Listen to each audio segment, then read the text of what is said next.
Мы благодарны, что Академия президентская определила нас в какое-то время, и сегодня эта традиция соблюдается, и наши ребята, татарстанцы, во всех этих кампусах принимают активное участие. Вот мы чай пили, и я спрашиваю, сколько наших?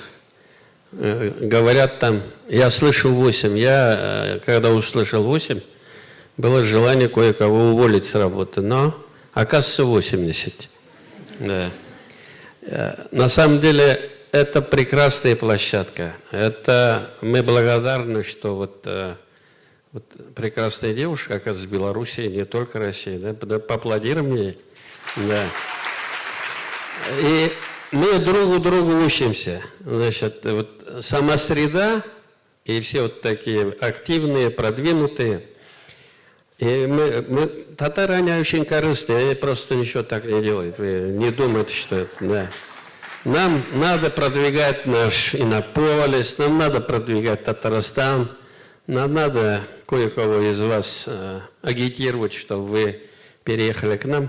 Поэтому ничего бесплатного не бывает. Но, тем не менее, мы очень рады вас приветствовать. Приятного вам и полезного пребывания. Завершаются уже документы какие-то, мы должны вручить вам. И я надеюсь, что ваше пребывание было полезным, и Татарстан всегда ждет вас. Добро пожаловать.